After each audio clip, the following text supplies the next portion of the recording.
Bezrat Hashem, the Gemara this morning, Sanhedrin, page 70a. The Gemara this morning discusses Ben Sorer Umore, the rebellious son. What do you mean rebellious son? There we go. A boy under bar mitzvah. He starts eating meat morning and at lunch and for supper. He drinks wine morning, lunch, and supper.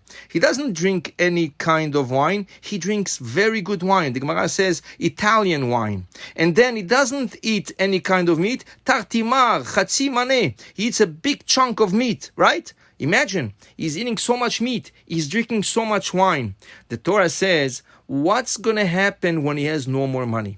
So imagine, he goes to his father and he says, I need money. What for? I need to buy food.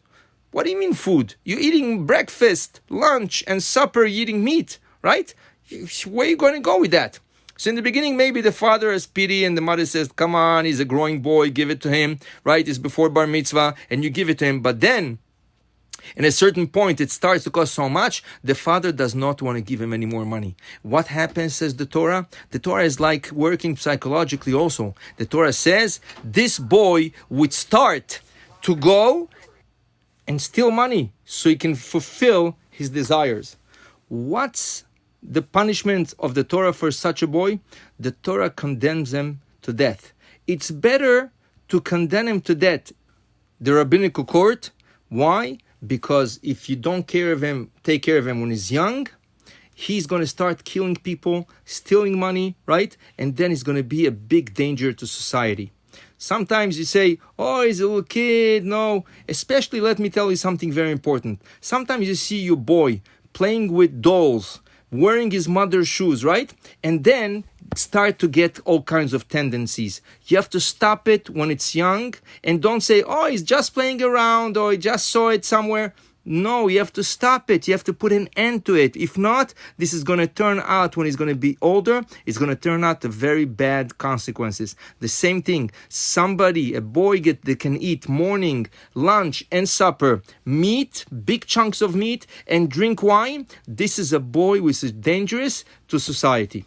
So now, the Gemara is telling us, right? The Gemara is telling us that this type of case, did it ever exist? Did they ever condemn somebody to death? Says the Gemara, this case never existed, right? We never found somebody that was, from the time of Moshe Rabbeinu till today, right? You're talking about 3,500 years ago, a boy that under the age of bar mitzvah would eat so much meat and would drink so much wine, because there is conditions. There is the condition of the age, there is the condition of the quantity that he has to drink, the quality of the wine that he has to drink, right? There's a lot of conditions, so it never existed.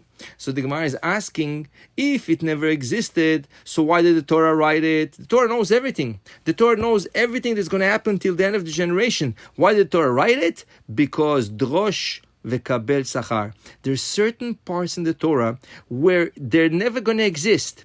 So why did the Torah speak about it? The Torah spoke about it so you can study it and get rewarded for it just for learning it. I can give you another example. The Torah says, what's the sign of kosher fish? The sign of kosher fish, it has to have scales and it has to have fins. Snapir v'kaskeset. Snapir is the scale, the fins.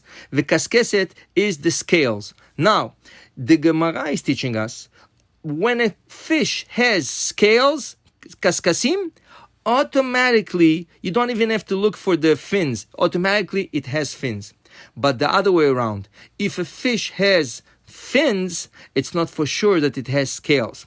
So the obvious question is, so why does the Torah says, in order to have fish to be kosher, it has to have scales and fins? Just say, in order to have fish to be kosher, it has to have scales. Automatically, if it has scales, it will have fins. So you don't have to say it. Says the Gemara, why do we say the both conditions, right? The two criterias to teach you drosh v'kabel sachar. Because now you're going to study about fins. You know, there's different type of fins. Look at the sharks, right? They have also fins, but it's not fins. It's different type of fins, right? And other fish, there's fins on the side. There's fins on the back, on top, right? There's a lot of what to study, right? And you're going to study all that. But at the end of the day, you don't need the fins. You need the scale part, right? And in the scales also, you know that sharks have also scales, but their scales go the other way. Means normal fish, their scales go from the side of the head towards the side of the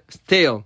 But by sharks, it goes from the tail to the side of the head, right? So it's different scales. There is scales which are so strong, you have to bring pliers in order to scrape them off from the skin of the fish. Those are not kosher scales, right? There's a lot of criteria and a lot of conditions. What are scales? What type of scales, right? And you study all this. But at the end of the day, between the scales and the fins, the scales are more important than the fins, because automatically, if the fish has the scales, it has the fins. So to tell you, there's certain parts of the Torah that you learn, even though at the end you're not going to end up using it, but your Torah wants you to study it, and just for the studying, you get a reward. You should have a great day. Baruch Adonai le'olam. Amen v'amen.